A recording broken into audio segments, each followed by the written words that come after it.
그 월급에 잠이 와?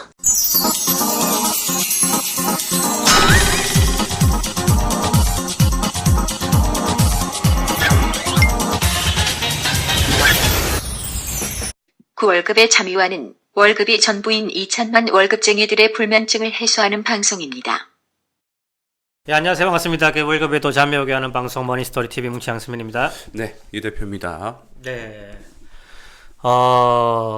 저희도 현업에서 최근에는 이제 은퇴하시는 분들, 은퇴자 상담이 많이 있는데, 공통된 질문들 중에 지난번에 실질적으로 연금 어떻게 받을지에 대한 고민도 있지만, 궁극적으로 또, 내가 얼마 정도 있어야 돼? 네. 그에 대한 고민들을 하시는 것 같아. 어때요? 맞아요. 그러니까 저희가 이제 그 상담하다 보면 가장 먼저 여쭤보는 게 은퇴를 언제 하고 싶으세요? 그 다음에 여쭤보는 게 얼마 정도 있으면 될까요? 라고 이제 여쭤보는데, 은퇴는 대충 내가 언제 정도 하고 싶다라는 예제들은 대부분 있죠. 근데 두 번째 질문에서 얼마 정도 있으면 될 것 같으세요? 라는 질문에서는 대부분이 당황해 하세요. 얼마 필요하지? 그렇지.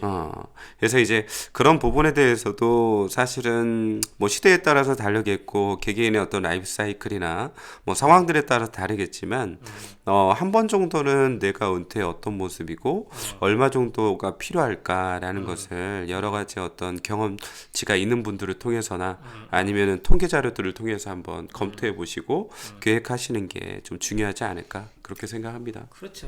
자기가 은퇴 이후 생활비가 얼마면 되는지에 대한 감을 잡을 수 있다고 하면 당연히 어떻게 준비할 줄에 대한 감을 잡을 수도 있고, 그렇게 된다고 하면 은퇴를 앞둔 뭐 그 초기 단계 때부터 준비가 잘 될 수 있는 부분이거든요. 근데 중요한 거는 이런 부분들은 내가 지금 나이가 88인데 그 나이도 생각하면 되지, 이러면 힘들어지는 거야. 그래서 은퇴가 물론 직전에 앞두신 분들도 은퇴 이후 생활비를 고민해 보시겠지만, 오히려 더 그 은퇴가 많이 남으신 분들도 이런 부분에 대해서는 진지하게 한번 고민해 볼 필요가 있습니다. 네. 그래서 오늘은 각종 그 조사 통계치 자료를 보면서 이 부분을 한번 생각해 보는 시간을 가졌으면 좋겠습니다.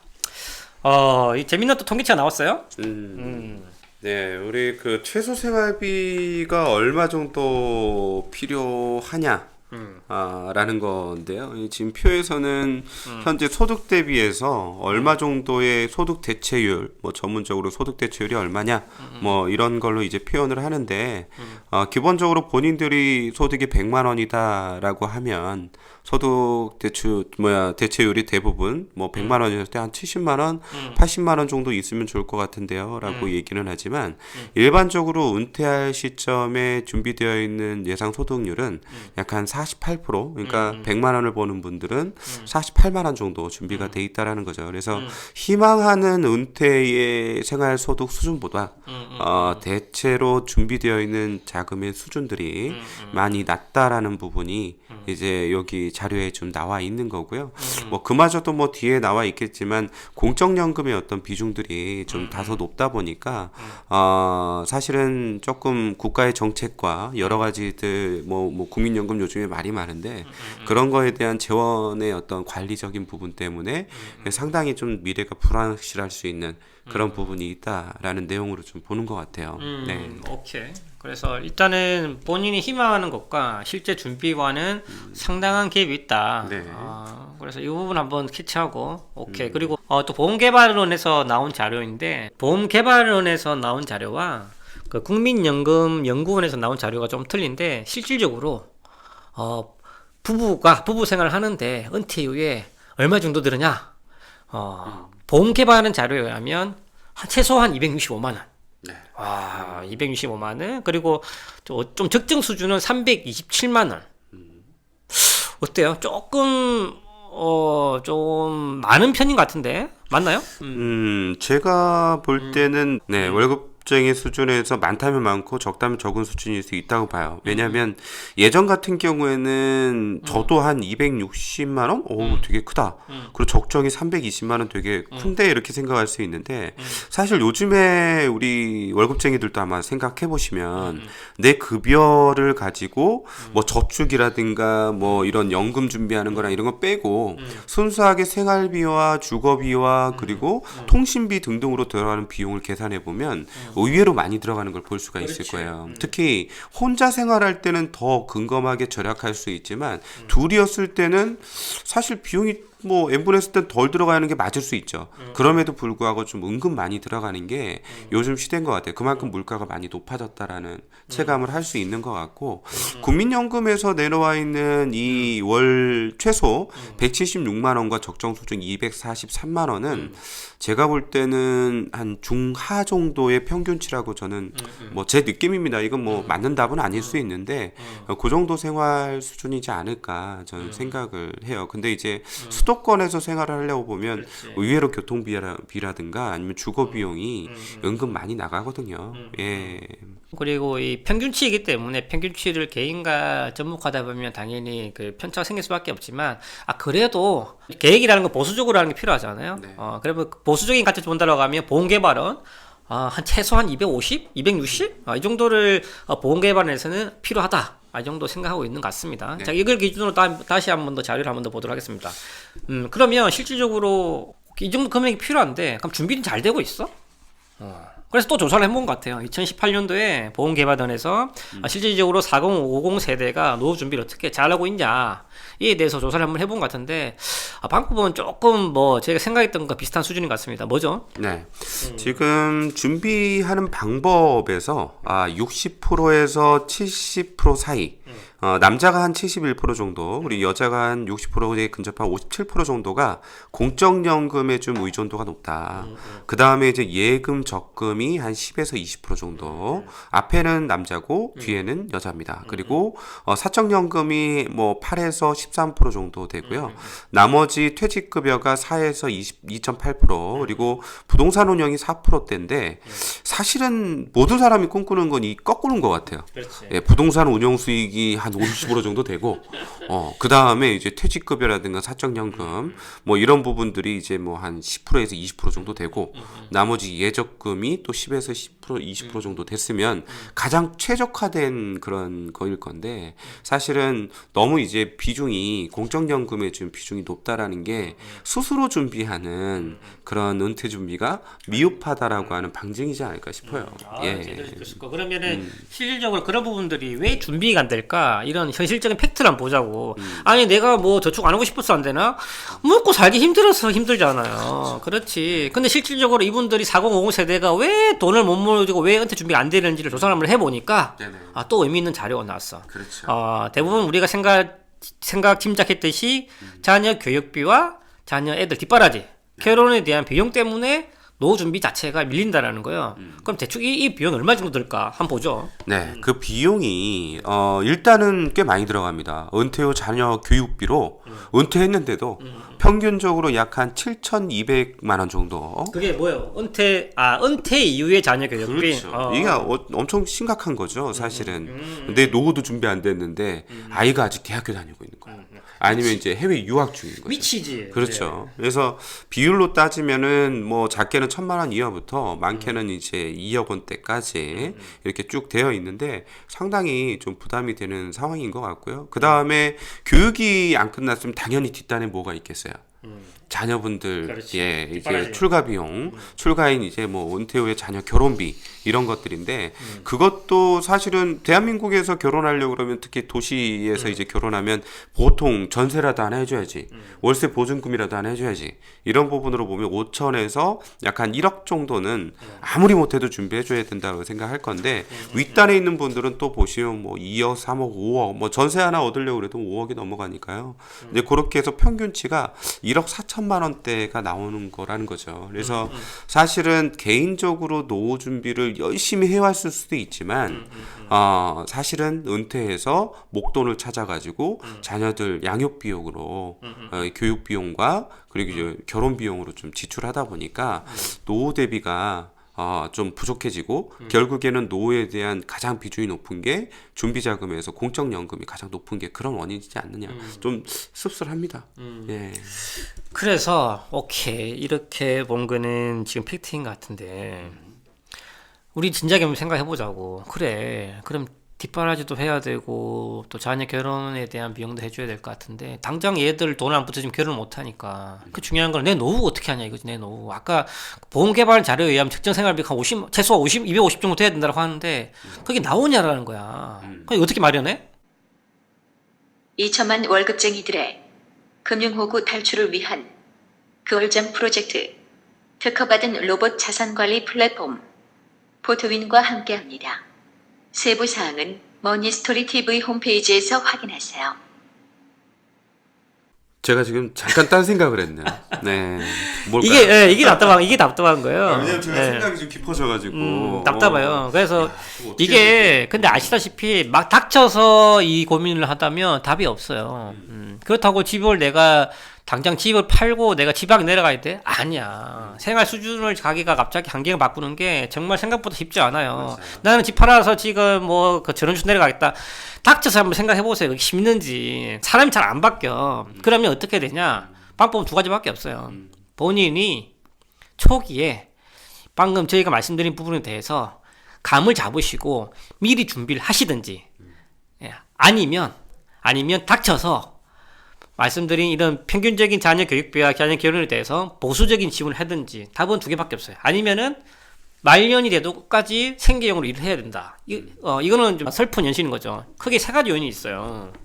네, 그러니까 아주 당연한 이야기인 것 같지만 사실 미리 준비해서 은퇴자금까지도 되고 아이들 뭐 교육비, 결혼비까지 할 수 있다면 가장 베스트하겠죠. 근데 대부분 준비가 안 돼서 아이들의 교육 비용이나 결혼 비용에서 좀 줄여야 된다라고 하면 끝까지 미련이 남고 미안한 마음이 좀 남을 것 같아서 아까 잠깐 제가 딴 생각이 그런 생각이었는데 저라면 어떻게 할까 이제 그런 생각을 했었거든요.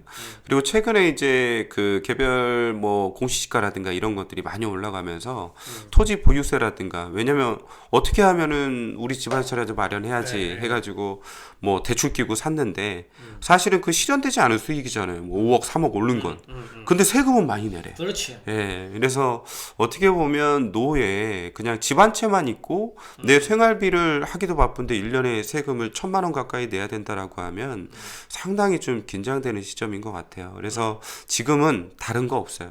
미리미리 계획해서 조금 한번 더 조일 거는 조이고 또 쓸 것은 확실하게 쓰고 그런 어떤 계획들이 좀 필요하지 않을까. 그리고 교육과 자녀 결혼비에 대해서도 사실은 너무 많이 주는 거, 물론 너무 많이 주는 사람이면 정말 뭐 그 노후 준비가 잘 된 사람일 수 있겠지만 조금 밸런스를 객관적으로 좀 이렇게 독하게 먹고 좀 맞춰서 지원을 해주는 게 저는 맞는 것 같다.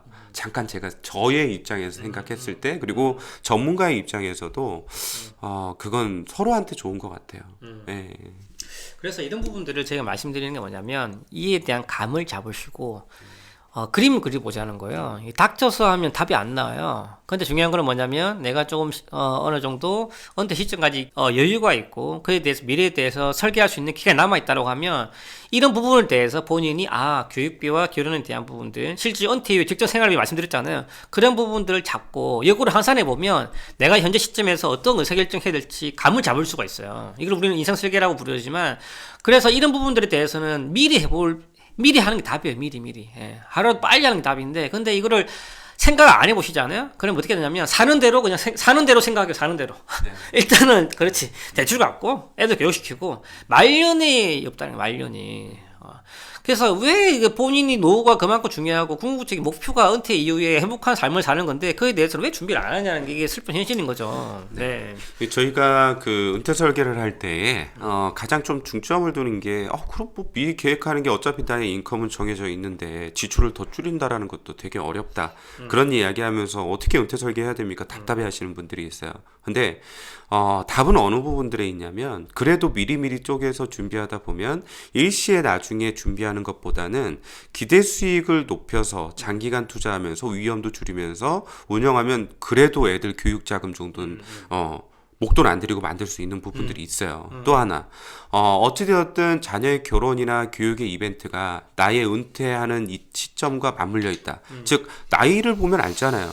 내가 늦게 결혼해가지고 40대에 첫 아이가 태어났는데 그 아이가 결혼하는 시점에 당연히 은퇴가 되어 있겠죠. 그런데 일단은 나의 나이 수준에 맞게끔 주택도 크게 넓혀야 되고 해서 대출을 미리 받아가지고 집을 사면 당연히 지금처럼 주택이 많이 올라 있는 상황은 뭐 괜찮을 수도 있겠지만 사실은 그런 상황이 아닐 수도 있거든요. 그럼 그 기간 동안 이자 내고 이런 비용들을 생각해 보면 주택 구입 시기를 5년만 늦춰도 자녀 교육비 또는 자녀 결혼 자금 모을 수 있거든요. 그래서 인생 설계를 전체적으로 나의 어떤 타임을 한번 보시고 그 시점을 좀 잘 이렇게 맞추는 것도 사실은 재테크에 상당한 힘이 됩니다. 예. 맞아요. 중요한 부분 말씀해 주셨고 12여 년을 이제 많은 분들이 상담해 보셔서 느낀 게 뭐냐면 특정 생활비에 대한 답은 저는 대충 알 것 같아요. 절대적인 금액이 정해져 있지 않고요. 본인이 현재 생활비 수준 있죠. 거의 그대로 써요. 사람 안 바뀌어요. 은퇴했다고 해서 갑자기 생활비 줄어드냐? 아니라니까요. 오히려 더 줄은 것도 있겠지만 더 늘은 것도 있어. 왜냐하면 지원을 못 받기 때문에 회사에서 현재 수준과 비슷하게 은퇴해서 살아간다라는 걸 기준으로 잡으면 돼. 즉 그 말이면 뭐냐면은 본인이 현금 흐름과 본인이 필요한 자금들 가진 것들을 대충 계산해 보면 내가 얼마 정도 현재 생활비를 쓰면 되겠다라는 걸 알 수가 있어요. 핵심은 중요한 건 이거예요. 그래서 반드시 본인이 미래에 지금부터 미래에 발생될 수 있는 지출과 수입에 대한 부분들을 전문가의 도움도 필요하겠지만 아니라면 최소한 산수로 한번 끌적여 보세요. 끌적여 보면 그 부분에 대해서는 분명히 답이 있을 테니까 너무 우리 어렵게 생각하지 말자고요. 네, 맞아요. 그리고 이제 진짜 좋은 말씀 해주셨는데 저희가 은퇴 설계하고 실제로 은퇴하신 분들 보면 건강하고 내가 외부 활동을 많이 할 수 있는 나이 때 은퇴를 하시잖아요. 그러면 사실 돈을 더 많이 씁니다. 여가도 해야 되고 친목도 해야 되고 왜냐면 회사 다닐 때 회사집이잖아요. 그래봐야 주말에 가족들이나 뭐 일주일에 한두 번 정도 회식하거나 뭐 친구들 만났을 때 돈 쓰는 거지. 근데 은퇴하면 매일매일 돈 쓰는 거죠. 친구들 만나고 여가하고 그러다 보니까 오히려 뭐 은퇴하고 한 5년에서 10년 정도는 내가 외부 활동을 잘 할 수 있을 때는 더 들어가기 때문에 조금 당황해 하시거든요. 그리고 오히려 그 시점에 그러면 우리 계획한 대로 은퇴는 내 생활비의 70%야 라고 하면 슬퍼지는 거예요. 왜냐면 내가 여가를 하고 싶어도 그만큼에 맞춰서 한 달에 한두 번만 해야 되거든요. 그래서 자칫하면 그 은퇴 우울증 오실 수도 있습니다. 그래서 전체적인 것들을 아까 말씀드린 대로 돈을 그러면 얼마 받으면 되는데 이것이 사실은 죽을 때까지 뭐 300만 원을 100세까지 받는다 이런 개념도 사실은 아니다라는 걸 제가 말씀드리려고 하는 거거든요. 그래서 그래도 좀 활동할 수 있는 활동기에는 좀 돈을 현재 생활비 수준의 100%, 120, 30% 정도로 책정을 하시고 그 위에는 100%, 뭐 70% 이런 식으로 좀 낮추는 그런 계획들이 조금 더 디테일하게 필요하다라는 걸 말씀을 좀 드립니다. 자, 4050 세대 은퇴 준비 데드라인 얼마 안 남았습니다. 닥쳐서 고민하지 말고 시간 남았을 때 좀 전에 말씀드린 이런 여러 가지 비용들과 본인 적정 생활에 대해서 진지하게 한번 고민해보는 시간을 가졌으면 좋겠습니다. 예, 추가적으로 또 궁금하신 부분 있으시다면 저희 머니스토리 TV 홈페이지 들어오셔서 메모 남겨주시면 우리 또 캐스트분 통해서 틈틈이 답변 드릴 수 있도록 하겠습니다. 이 대표님 감사합니다. 네, 고맙습니다.